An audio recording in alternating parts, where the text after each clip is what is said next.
Assalamu alaikum and welcome to Perspective. We'll be talking about the PM's visit to Russia and the fact that, of course, as far as the bilateral ties are concerned, the economic ties are concerned, the defense ties are concerned, what was talked about, how the relationship is going to develop as far as Pakistan and Russia are concerned. We'll be talking about the different issues that were discussed during the long meeting between the Prime Minister and President of Russia.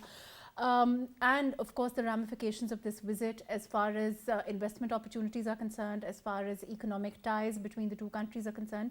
All of that today on Perspective. We'll also be talking about different issues like Afghanistan, which were discussed, Kashmir was discussed, the two countries' areas of mutual cooperation, especially energy, all of those things today on Perspective. I have with me Javed Siddique, who's a senior journalist. Thank you for being with us today. We also have with us Shahid Kiani, who's a former ambassador. Thank you for joining us today. Javed Saab, overall, as far as this visit is concerned, you know, we've been hearing for a few days now, it's historic, it's certainly a landmark trip as far as the Prime Minister is concerned. You know, and there were a lot of issues that were discussed over the long meeting between the Prime Minister and President Putin, all of that. Overall, how do you see this visit now, you know, in the wake of the events that have happened and overall, as far as the relationship between Pakistan and Russia is concerned? I think Prime Minister has visited Russia after an hiatus of 23 years. So this is very important, and Pakistan wants to build its relations with the major powers of the world, and particularly the powers which are influencing the events in this region, and Russia is one of them. And Pakistan is basically seeking investment in the sector of energy. Pakistan wants to boost its exports because Pakistan is trying hard to actually enhance its exports to other countries, and Russia is one market where Pakistan can boost its exports, increase its exports, and also Pakistan is keen to have access to Russian technology, Russian industry. Right. And before, Javed Saab, before I go on to other guests, we also have a package, you know, outlining the PM's visit and also the different issues that were discussed, and we'll take you to that and then we'll go to the other guests. Imran Khan's exceptional and significant 2 days visit to Russia has cemented the idea that Pakistan's foreign policy is successfully shifting towards geoeconomics. This visit to Russia has paved the way for both the nations to undertake cooperation in many areas, specifically technology. The highlight of this visit was Prime Minister Imran Khan's summit meeting with President Vladimir Putin, during which the two leaders discussed the entire gamut of Pakistan-Russia bilateral cooperation and global issues of mutual interest. In a press briefing, Shah Mahmood Qureshi said that the focus of discussion in this meeting was energy cooperation and Pakistan's Stream gas pipeline as a flagship economic project between Pakistan and Russia. He added that Afghanistan, Indian illegally occupied Jammu and Kashmir, and the overall South Asian situation was discussed between the two leaders. On the other hand, the Skolkovo Foundation and Special Technology Zones Authority of Pakistan signed a letter of intent to boost cooperation in the technology sector, establish closer business relations, and foster strategic cooperation and exchanges between Russian and Pakistani scientific and technological institutions and enterprises. The Prime Minister also addressed the Pakistani and Russian business community in Moscow at a banquet dinner, in which he reiterated that Pakistan has shifted the foreign policy directions towards its neighbors and near neighbors, including Afghanistan, Central Asian states, and entire focus of Pakistan is now on regional development. He added that the trade between Pakistan and Russia is less than $1 billion, and he believes that connectivity between Pakistan, Central Asian states, and Russian Federation is an immense opportunity for regional development. He also invited the members of Russian business community to Pakistan to attend an investment conference going to be held at the end of the March in order to explore the business opportunities in Pakistan. This visit of Imran Khan to Russia has invigorated the bilateral relations and paved a way for a new era of multi-dimensional cooperation between Russia and Pakistan. Right. I'm going to go to Shahid Kiani, who is a former ambassador. Thank you for joining us. Shahid Sahab, overall, we've been talking about the visit, and how do you see it in terms of investment opportunities? How do you see it particularly in terms of course, it's being termed historic, but in terms of our bilateral ties with Russia? And how and from henceforth, as far as moving on to areas of mutual cooperation is concerned, of course, energy being a huge point that was on the agenda, which was also discussed, but also bilateral relationship between other countries. Afghanistan was also discussed, Kashmir was also discussed. So how do you see those developments? This visit, Prime Minister Imran Khan's visit, Pakistan had been looking forward to this visit. If you recall, many decades back, during Mr. Zulfikar Ali Bhutto's government in the early 70s, we had decided to say goodbye to CENTO and SEATO. And from there on, there was no looking back. If you recall, the then President Zulfikar Ali Bhutto visited Moscow, had discussions with them, and they listened to us. And then, slowly, steadily, we have been building relations with Russia. And this visit has taken place after 23 long years, and we were looking forward to it. And the Prime Minister was basically focused on bilateral relations, even though this visit took place in a very, very difficult situation, if you could see what's happening between Russia and Ukraine. But the thing is that we had said right from the beginning, and if you look at the briefing given by the foreign minister this morning, that we are not part of any alliance of any bloc. We would like to have developed relations with all countries. And Russia remains a major country, a very, very important, even though it is not the USSR, but even then, Russia is an economic power, it's a military power, and it has immense influence in the region. If you look at how the situation was settled down in Afghanistan after the exit of the American forces, even then, Russian voice is heard, and our Prime Minister during the visit did discuss with him the situation in Afghanistan, and yes, Kashmir was also discussed. We shared our point of view with the Russian president, because we should not forget that Russia has strategic and very close relations with India. And we are absolutely confident that what we are, the concerns, Pakistan's concerns in the Indian occupied Kashmir is happening, would be shared by Russia with the Indian leadership. So, let me come back to you. Shahid Sahab, I'll come back to you. I'm going to go to Dr. Maria Sultan. Ji, yeah. Maria, other issues also, Islamophobia and the fact that it's on the rise. And this was of mutual concern to both President Putin and Prime Minister Imran Khan was also discussed. Kashmir again, and also the fact that, what's happening in India. We are seeing a rise in Islamophobia there also with the recent ban, all of those things. As far as Afghanistan is also concerned, that and the humanitarian crisis brewing there, the world and its reaction, all of those things. What do you think overall, when we think about all of these issues and the fact that, the bilateral dialogue between the two heads of state there? I think there is no denying the fact that this is not only a historic visit, and the fact that it's after 23 years that the head of government has actually met with the head of state of Russia. That said, it is also significant because we were at one time almost loggerheads with each other.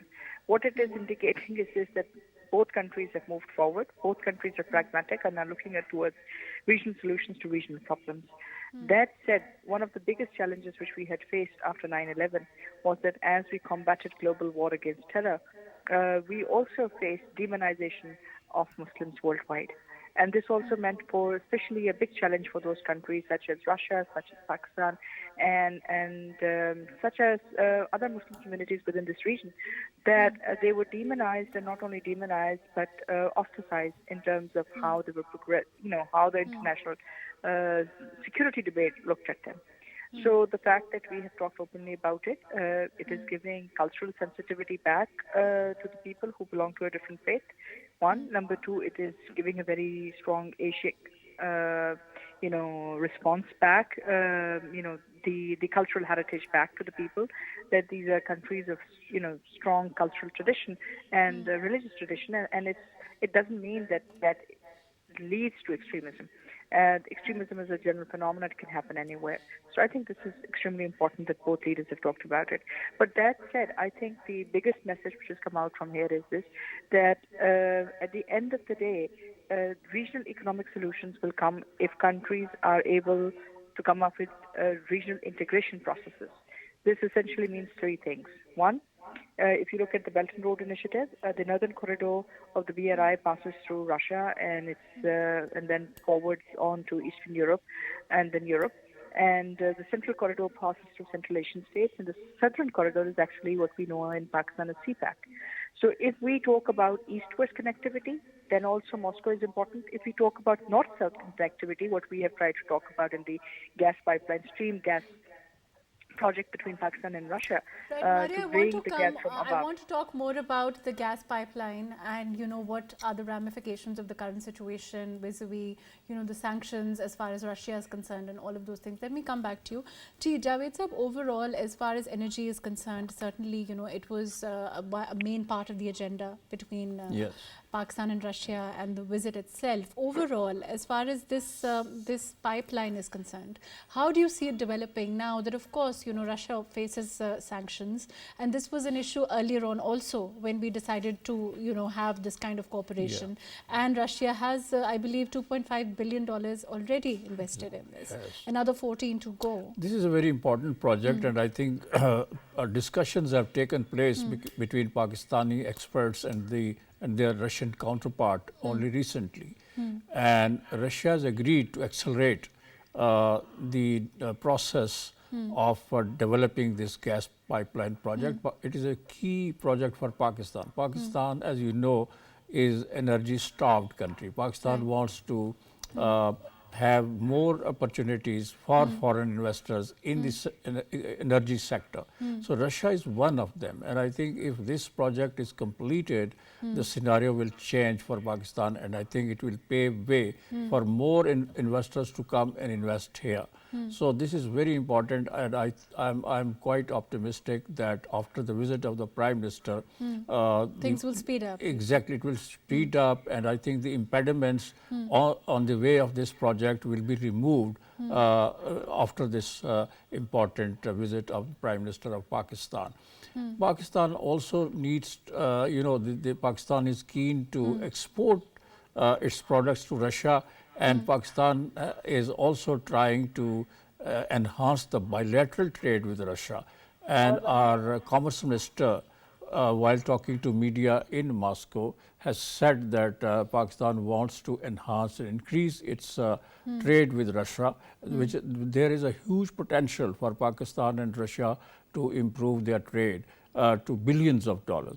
So I think these two issues, the energy issue and the trade issue, were also on the top of agenda while the two heads of the state, our Prime Minister and President Putin, met for almost 3 hours, and they discussed, But you don't think that, as far as the situation itself in Russia is concerned at this time, do you think that it will have ramifications for this gas cooperation also between Pakistan and India in terms of what the sanctions that Russia faces at this time? I think yes, but of course the Prime Minister has categorically said that we are not a party to this conflict, and we don't want to become a part of any bloc, and also that we believe that all issues can be resolved by dialogue. And I think he has made it clear Pakistan's position that Pakistan does not want war. Right. Pakistan wants a peaceful diplomatic solution to all these issues. Right. And Pakistan's position is very clear. But Pakistan cannot compromise and should not compromise on its economic interests. While Pakistan has made it clear that it's not a party to any conflict, and Pakistan believes in peaceful negotiated solution to all these problems, but Pakistan is more interested in in economic growth of the country, and for that matter, I think Russian investment in Pakistan is very important. So connectivity is another issue. So Pakistan and Russia can be on the track where connectivity can be increased and enhanced. So these are the issues. Plus, I think the important issues of the region were also discussed, and Pakistani Prime Minister has comprehensively briefed the President of Russia about the situation in South Asia and particularly in Indian-held Kashmir and what India is doing there. Right. Shahid Sahab, as far as this whole issue, as far as our cooperation in energy is concerned, do you think, of course, like we were talking earlier, I hope you've been following, like Javed Sahab is saying clearly that we are not a party to any conflict that Russia may be in. We are, of course, we stand with peace, and the Prime Minister is very clear that there is only one solution. And that is dialogue as far as any conflict anywhere is concerned, and that is where Pakistan stands. That's our official position. That's where we are. But overall, as far as investment opportunities in Russia are concerned, now that because of the situation that is developing there, Russia is going to face sanctions. Do you think it will have an impact on our cooperation with them in those areas also? Unfortunately, it will. If you recall, first of all, Pakistan has very close relations with both Russia and Ukraine. We had defense relations with, very close relations with Ukraine and with Russia.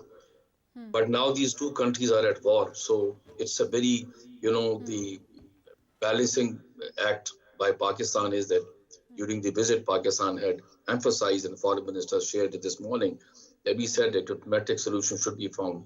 But this is very unfortunate what's happening. But if you look at historically, look at what happened to Pakistan-Iran-India pipeline. Naturally, India went away. But there still is in the doldrums. We have not been able to finance that because we have to borrow money from the international banks, and Iran is under sanctions. What is going to happen next few months or after this deal is signed between the United States, European countries, and Iran, that's a different issue.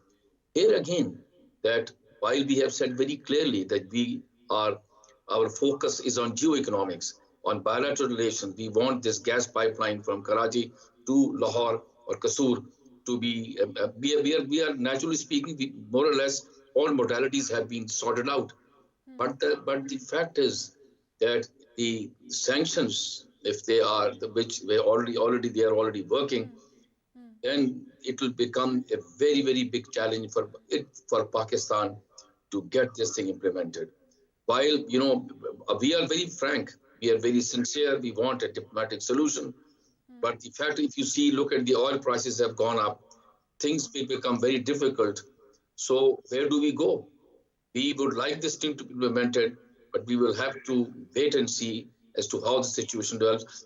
But the most unfortunate thing is the United Nations. I don't see the Secretary General of the United Nations shuttling between the two capitals. He should have done that to bring a regional peace, to bring global peace, but that is not happening. This is the unfortunate thing. And who's going to mediate? No, Pakistan cannot mediate. The UN here is sadly missing, or it's not adequate, so to speak. Yes, you see, if as you look at the composition of Pakistan's delegation with the Prime Minister or ministerial delegation which went to Russia, it was more or less geoeconomics. He wanted bilateral relations to improve, bilateral commercial and trade relations to improve. But unfortunately, if it looks like that these things will have to wait.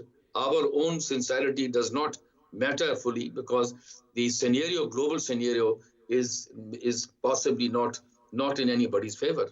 Right, let me come back to you. Dr. Maria, do you agree? You think, what Ambassador Saab is saying, he's saying that, of course, we may stand with peace, and we do. The question now for Russia is that, for themselves, they do face consequences of whatever is happening in Russia at this time. And that will, in turn, have some consequences for our own investment opportunities with them, right? No, I think we need to understand there are three things which are at play at this moment. First is the international banking institutions, which are now going to sanction Pakistan also, and they're going to sanction Russia as well. So there are no two opinions about it. Already there is news that $20.5 million fine has been leveled against Pakistan's National Bank of Pakistan by the United States. Federal Reserve Board. So that's just the beginning. Now, that said, they are going to put around $250 million of sanctions against Russia. Now, this is one aspect where they will try to hit your banking channels. Now, given this, the problem here is not that your banking channels are being hit. The problem is this, that the region, that means Pakistan, China, Russia, and all these countries which are now becoming 90% of the world sanctioned, the sanctioned world, it needs to come up with its own international financial networking. That basically means we should be able to have currency swap agreements. We should be able to understand that if we are not going to use dollar, what is the other alternative banking channels we are looking at? For now, SWIFT is the only code which most of these countries actually rely on. So this is the challenge which we will see whether we can build up on that. Now comes the issue of investment in Pakistan. I think the biggest game changer here is not whether the Americans would be able to put these sanctions or whether we'll be able to absorb them. The challenge here is this, that Russia is also, and I think this is the opportunity, Russia is also one of the largest oil suppliers in the world. So it's not that you can put sanctions on Russia and you can put sanctions on their investment projects and it will not have a consequential effect back on Europe, on the energy and the global dollar market and the oil to dollar ratio as well. So if we are able to get the Russians, at the moment we have gone with the Pakistan gas stream project, which is taking, high pressure gas from the Indian Ocean or from Gwadar, from Karachi, from Port Qasim in Karachi to Kasur. Hopefully later on we can also think about bringing gas for 1000 and Tapi. And if we are able to do that, or to link it with Rosprom from Iran and then link it to Pakistan is yet another option. Now, looking at the energy mix, if this builds up and we can bring down the energy production rates for Pakistan and also tap into the oil which passes in front of Pakistan. The oil connectivity, if you look at it, around 95% of the world oil passes in front of Pakistan, in front of Gwadar and Karachi. So this is altogether a different ballgame. This means that you can't now just sanction one part of the world in effect and believe that no impacts will come back to you. So it's going to be a fine balancing act. United States cannot afford to go to war with Russia. Neither can they afford to totally isolate them. So it will be a protracted war.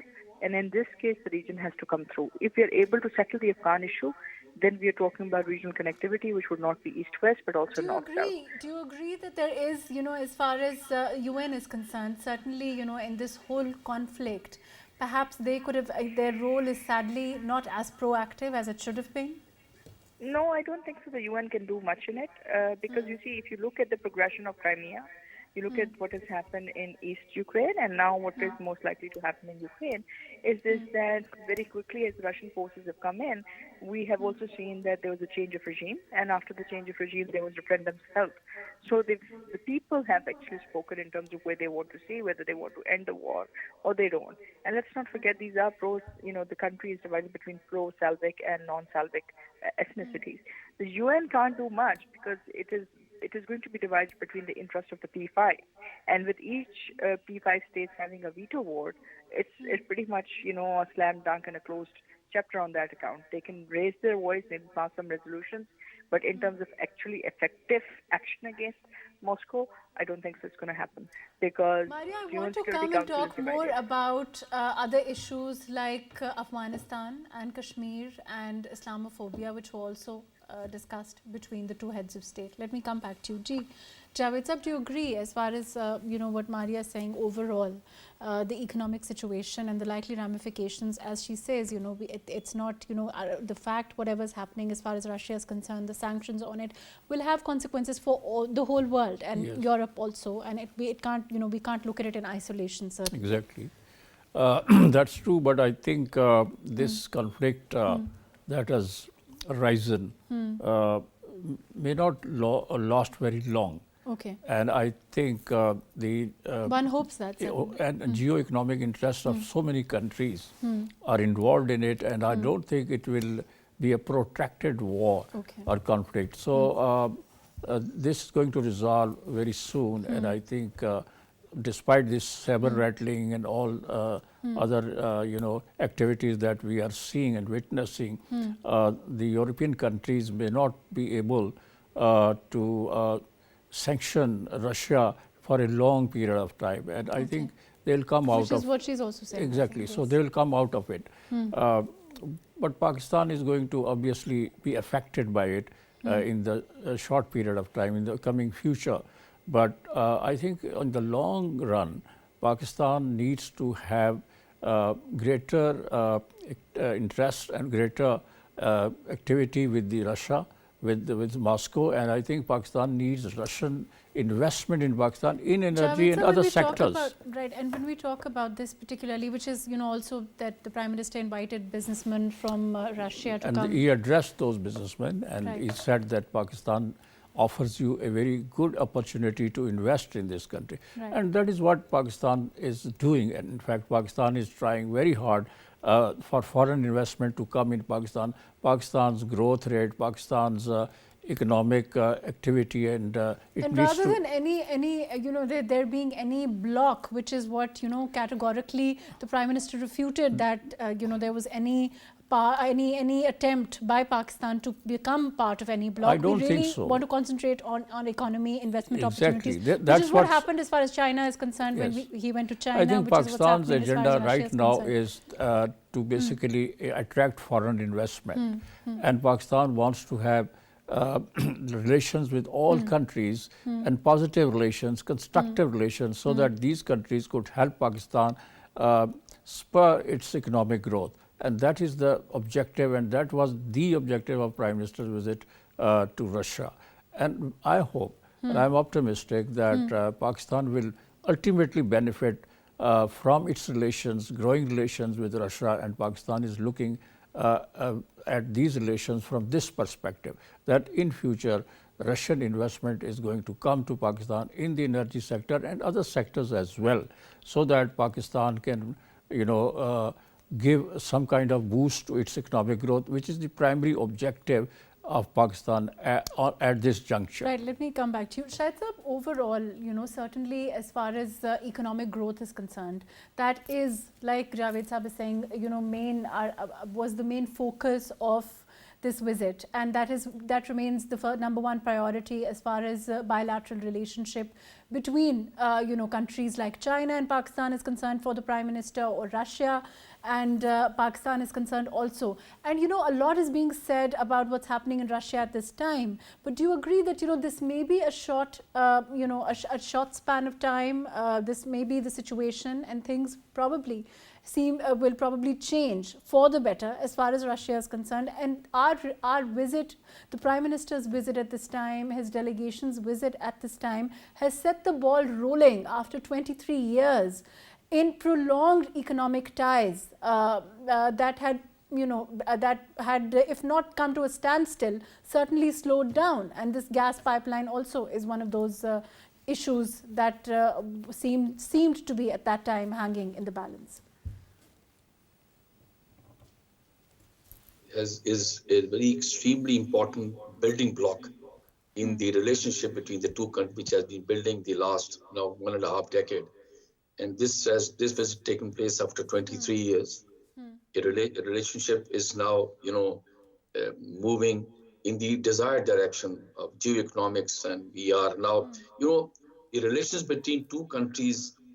If there is significant economic content in the relationship improves. The relationship, because then there is people-to-people contact, businesses. For example, now if this takes place, this is implemented, the gas pipeline, look at the number of job opportunity will be created. That the problem is that Pakistan is in the IMF, we are tied to the IMF, then we have this problem of FATF. And for these two reasons, the voice in these two organizations is not in the region, it's outside the region. So we have to look at we have to do our own homework. We should be able to strengthen our economy to an extent that we get out of this IMF, thing, so that we are able to offer the opportunities. For example, the CPAC is there, the EPZs which are being created. We can offer these to not only to the Chinese but to the other countries also. The Prime Minister's offer of inviting the Russian businessmen to come to Pakistan will bear fruit. And we hope that this Ukraine-Russian conflict, which is now, as Javed Saab was saying very rightly, we would have a shorter span, would be able to conclude as soon as possible to the entire satisfaction of the people of the two countries, so that this world can focus on. You see, look at the problems the world is facing. There are not a day goes when there is a new strain of COVID. There needs to be a global and a regional approach to this thing, which is hitting the humanity. Look at what's happening in Afghanistan, the food and health security problems, which impacts both Russia and Pakistan. The issue of terrorism, then the issue of the human rights violations in the Indian occupied Kashmir. So all these issues are far more important, and we hope, we pray that the conflict in the Ukraine and Russia concludes and a peace solution. I would like to say just one thing more. I'd just like to say one thing more. The French president tried his level best to try to the brinkmanship. It didn't work. But I would say once again to you, sir, if the Security Council is sitting discussing this issue, what stopped the Secretary General of the United Nations to do shuttle diplomacy? I am sure, I can tell you very frankly, he could have mediated. He could have bridged the gap between the two countries. It's a very complicated issue, I understand, between Ukraine and Russia. But the brinkmanship of a neutral person would have been far better. Which is what the Prime Minister has said. As far as he's concerned, he said very categorically that diplomatic solution is the only solution. And Pakistan does not stand for war between the conflict between Ukraine and Russia. Let me come back to you. Brigadier Saab, we've been talking about the visit, the ramifications of this visit, the fact that it happened 23 years now after when a head of state from Pakistan visited Russia.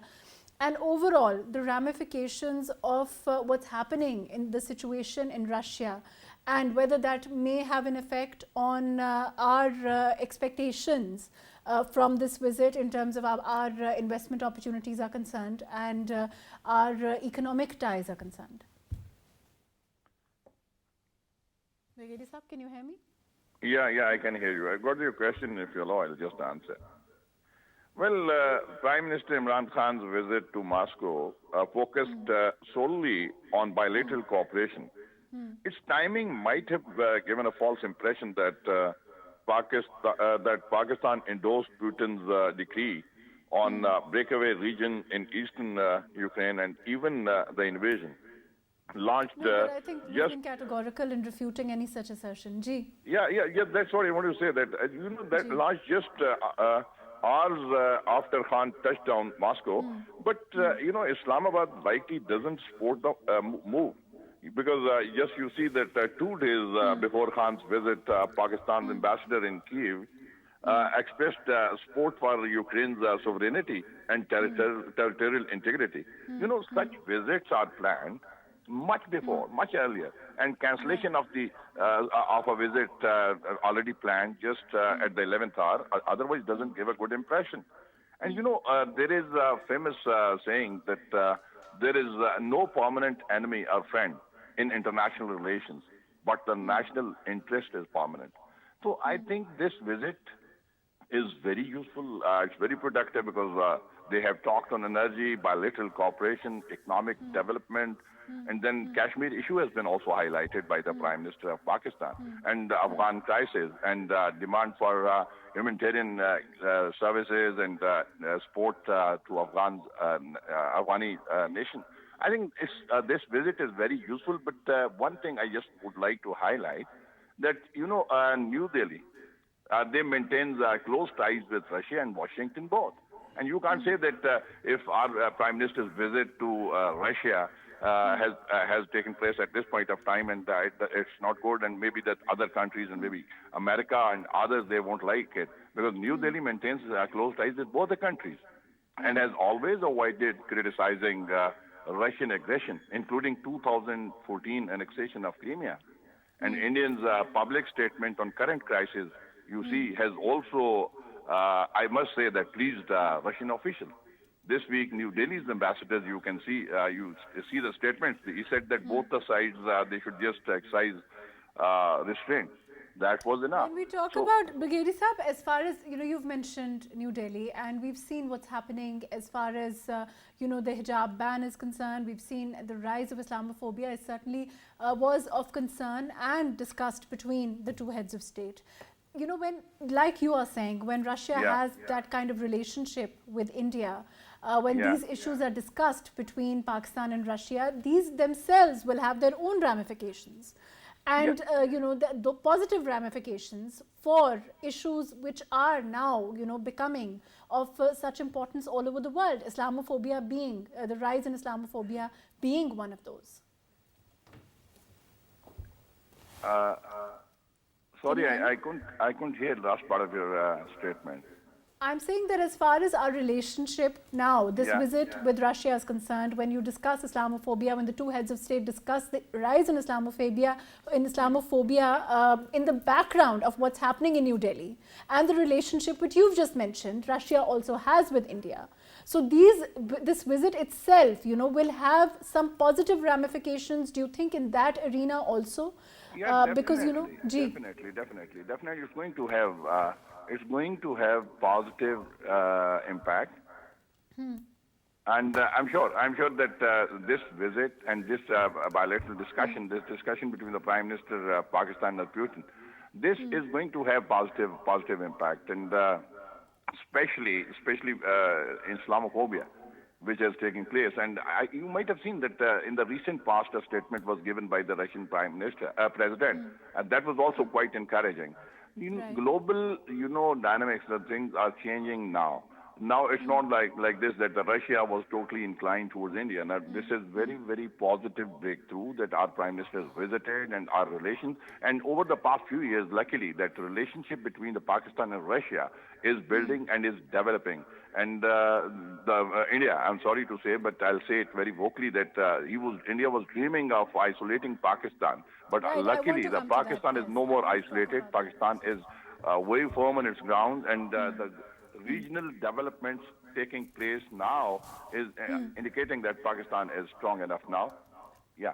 Right, let me come back to you. Dr. Maria, in terms of isolation, which is what I wanted to come to also, and Brigadier Saab has also mentioned, for India to play up that card, to try to paint Pakistan, which happened a while back, a couple of years ago, during, I think, the last government. This was, something which was picking up as far as India was trying that false propaganda is concerned. When the Prime Minister goes and talks to, goes to China and talks about issues, bilateral issues, talks about Kashmir, talks about Afghanistan, issues of geostrategic importance for both Pakistan and China, for both Pakistan and Russia, and tries to engage these other nations, that itself has its own effect when we talk about diplomacy all over the world is concerned, regardless of, if we don't talk about whatever the situation in Russia at this time is. Maria, can you hear me? I don't think she can hear me. Javed Saab, the same thing, overall, as far as engagement is concerned, when you engage other leaders, world leaders, then that narrative that was, being spewed all over the world by India, it sort of is defeated. Isn't that true? When the Prime Minister goes to China, he goes to Russia, he talks about Kashmir, he talks about Islamophobia. I think the world has changed, and the Cold War era is over, and India was the closest ally of Soviet Union in 70s, 80s, and even before that. But the things have changed. The international order has changed. So now the Indians are very close to US, and they are their ally in Quad, the newly created organization or setup in which India is a very close ally of the United States. And Russia has distanced itself from India, and we also know that in 70s, 80s, 60s, Russia used to veto our stand, our position in the Security Council, and we were defeated time and again by this Russian veto on the issue of Kashmir. Now, Russia has changed its view on Kashmir. And in the recent visit of the Prime Minister, the Russian leadership, the Russian president has clearly said that Kashmir issue should be resolved through dialogue and bilateral negotiations. So their position is changing. And so I think the Prime Minister has completely, comprehensively briefed him on the issue of Kashmir and particularly what India is doing there. India is perpetrating the worst human rights. They are perpetrating kind of activities which are inhuman, and they are subjecting Kashmiris to barbaric treatment. And so when you have a nation like Russia, like you're saying, change its viewpoint, add its voice, so to speak, for a cause like Kashmir. Kashmir, and also President Putin has unambiguously said that, blasphemy of Prophet Muhammad, peace be upon him, is not desirable, is not acceptable, and he has very clearly condemned it. So this is a great development and a very positive development. And I think the Russian view on Kashmir has changed from what it was 2 or 3 decades ago. But even Afghanistan, so to speak. Exactly. As far as the humanitarian crisis is concerned. And Russians are very sympathetic to that, and they want to help Afghanistan to overcome this crisis.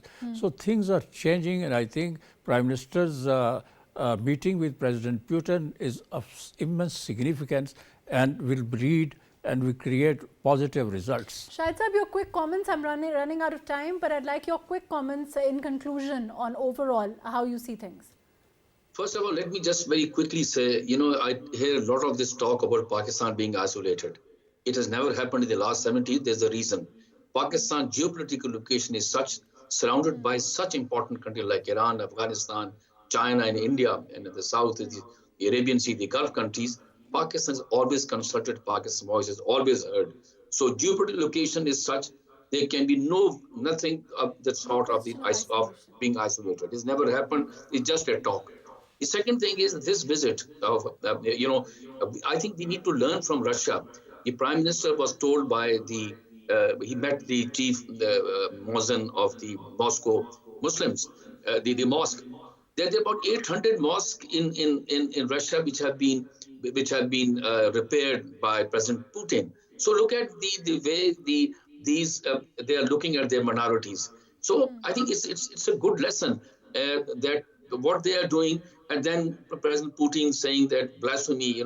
They said we should stay away from saying anything against Prophet Muhammad, peace be upon him. The third thing is the visit itself. As I said, building block. It was an important visit. I know during a very difficult period, but this was pre-planned that the Pakistan Prime Minister had to go. And I think in the next few months, what is going to happen is we're going to build upon the visit of the Prime Minister on what we had agreed. Especially the focus is on geoeconomics, and geoeconomics, as I said, it is the businesses, the commercial interests which bind the two countries together. Right. Unfortunately, that's all the time that we have. Thank you so much for being with us, Javed Siddique Saab. Thank you for joining us. Dr. Maria Sultan, thank you for being with us. Brigadier Tariq Zaman, thank you for joining us. Shahid Kiani, thank you for being with us. As far as the visit is concerned, overall, the ramifications, of course, whatever may be happening in Russia at this time, the positive ramifications of this visit, the fact that the Prime Minister, the two heads of state, as far as Prime Minister Imran Khan is concerned, he chose to engage with Russia after 23 years. This visit is significant in that regard. It's significant for investment opportunities for the future as far as Pakistan and Russia is concerned. It's also quite significant in terms of our diplomacy, considering that it comes after China, it comes after the fact that the Prime Minister is choosing to engage himself with countries like China, like Russia overall. Gives a slap to the narrative of Indian narrative of isolation, all of those things, and we hope that investment opportunities will flow in the next couple of months after this visit. Thank you so much for joining us today on Personal.